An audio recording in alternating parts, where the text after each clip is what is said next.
Hello guys, you are welcome back once again on my channel. So today video we'll be learning how to make a very simple flare gown with a bell sleeve. So that's all for today guys. If this is your first time of coming, you are highly welcome. Please don't forget to subscribe and hit notification bell to get notified whenever I upload a new video. So on my table here, I've already folded my fabric in a bias form.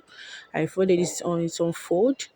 It will be cutting both the back and front together, so you can see this is the folded end of my fabric and this folded end, the other side is the open end. So I'll go ahead right now to locate where my shoulder measurement is. So you can see on the upper part, so the arrow part, I've located my shoulder measurement by 2. So I'll go ahead and mark it again. So don't worry if the line is slant, just follow your measurement. So you can see the way I'm marking it through. After that, you locate your armhole and make a curve. I use my shoulder measurement by 2 to go get my armhole.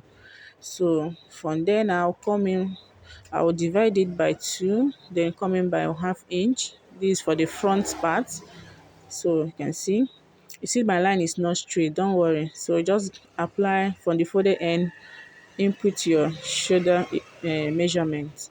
So from here now, so that place will serve as my starting line. I'll go ahead and measure the full length. So I'm trying to shift it so that you guys can see the full length. So after folding this in a bias form, I realized that the down part, my length part, I'll have some joining at the end because this is just a 2 yards of this fabric. So you can see I'm just using 2 yards of this fabric.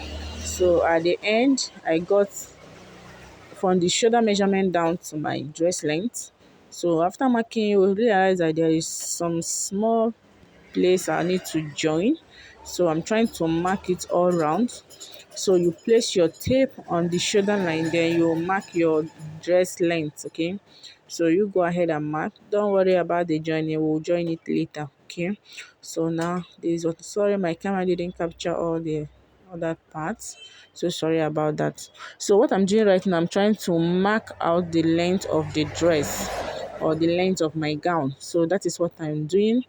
So after folding, so you can see what I'm saying, this part is not up, it's not up, we're going to be joining it, okay? So you can see, so after marking your length, the next thing is to go ahead and we're going to be marking our neckline. So I'm using 4 inches, you can use 3.5. So then this is the back, I use 2 inches for the back. So I'll go ahead and connect, then I will mark my shoulder slope or shoulder slant. So sorry, my chalk wasn't visible, so I decided to use pen, okay, because this fabric is somehow stretchy. So that's why the chalk marking were not able to show. So you can see I'm trying to use, because I'm marking it on the wrong side. So this is what I'm doing. So after marking your neckline, so I'll go ahead and cut it first. Remember, we are cutting everything together. So after cutting, I'll go ahead and cut out my armhole. I'll be cutting the back armhole first, so you can see. Then after this, I'll cut the down parts. So when we finish cut, we'll go ahead and remove one piece for the back before we will be able to cut out the front. So I'm trying to open the other side of the fabric, okay? So I'm trying to remove the pins because I secured it with a pin. So you can see I remove the pieces, the place where there is joining. I'll be using it for the back. So then the inner one which has no joining, I'll use that one as the front. So that is why I removed the part where they'll be joining. So I'm trying to recreate this is from the front. So this is for the front neckline. It will have an opening just like you see in the video before this. So you can see this is for my front. Remember the back we used 2 inches. So I came down by another 2 inches, making 4 inches. So I'll go ahead and cut.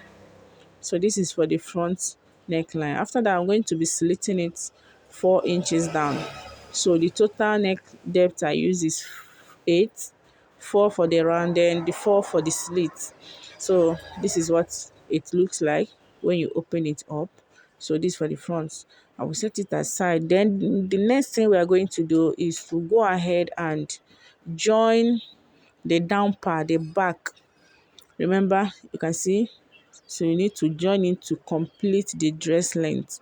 So I'll go ahead and place a piece of some of my pieces that left. So I'll be placing it under, then I'll go ahead and cut it so that it will be able to complete. So I used only 2 yards here, but if you use more than that, I believe you won't have to join. Everything will correspond. Okay, so you can see I made a mistake, so I'm trying to put the right face so that by the time I'll pin, everything will match. So you have to be careful. So that is why you see me turning the fabric over again, because at place I found out that the placing of the fabric was not correct. So I'll go ahead and cut it off now. You can see I'm trying to cut. So after cutting, we are going to be using our pin to secure it first. So you can see, so this is it. I'll go ahead and pin it. At this junction, we have gotten the full length. You are able to complete the length of the back piece. So guys, I use this as the back because I don't want the cutting or the joining to appear on the front. So I made a mistake while pinning, so I have to repin. I actually picked the wrong fabric. So you can see I've separated them. So now I'm doing the correct pinning. So guys, this is a very simple a flare or half circle and dress you can make in less than few minutes or hour. We are done. So right now we'll go ahead to cut out our bell sleeve.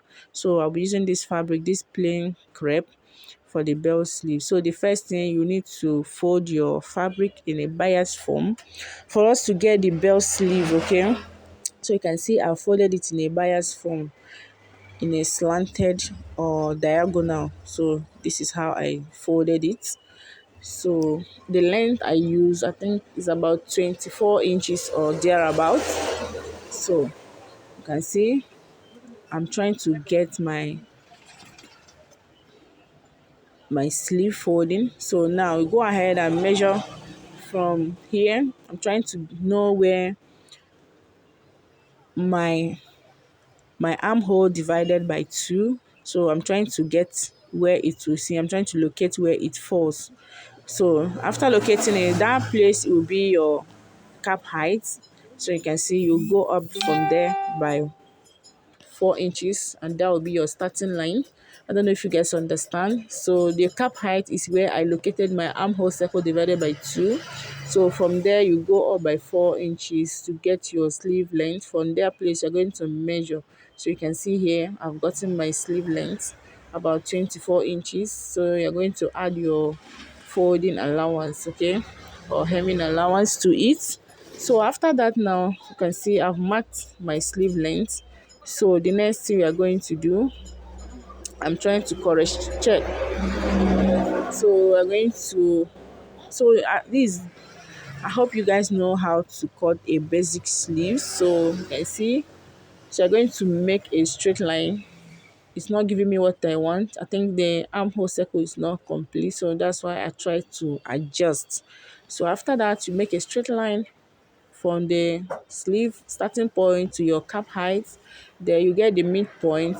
You make a curve to connect to the midpoint. You also make a curve downwards. So this is just a simple way, just like X, for you to get your sleeve opening. So you can decide to reduce the fullness of this sleeve, okay, or you can decide to use whatever you've got. So everything depends on what you are working on and the kind of design you are making. Okay, that will determine your what you'll be cutting. So me, I'll go ahead and I'll be using the full what I have there. If you don't like it to be too full, you can still reduce. Okay, so now I'm done. I notched the center of the sleeve.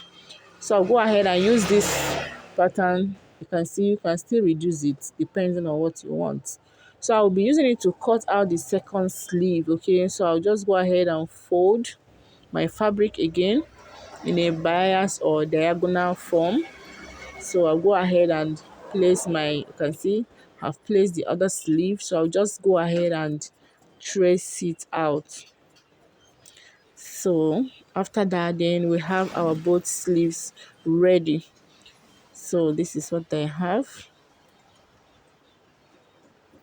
I'll notch the center part.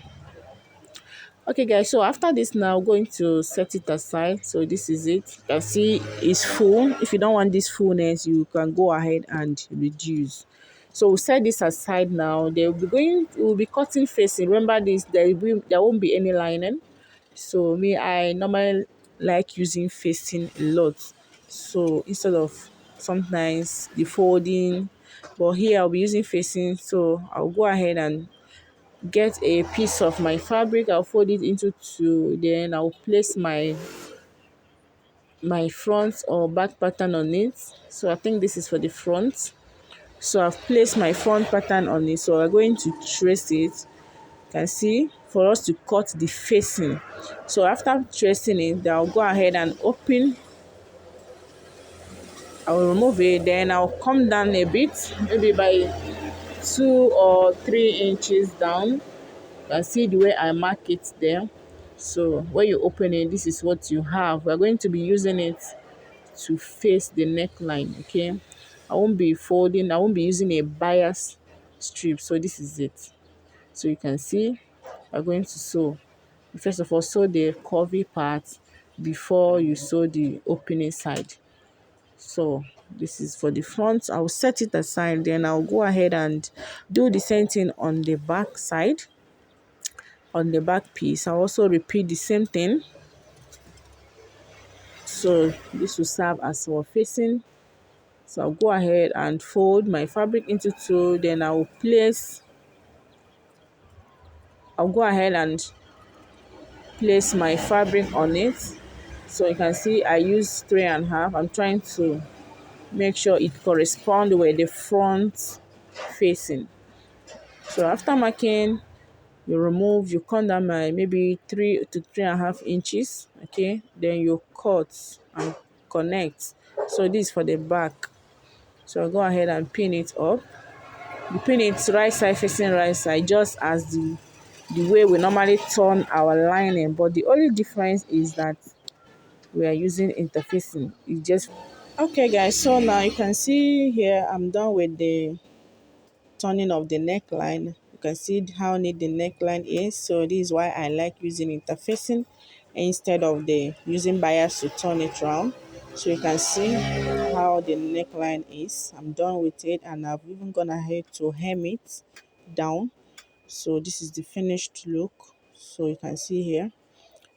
So now you can see the sleeve also. I've also added the sleeves. These are bell sleeves. So this sleeve, there won't be any elastic to hold the edges. So it's just free bell sleeve like that.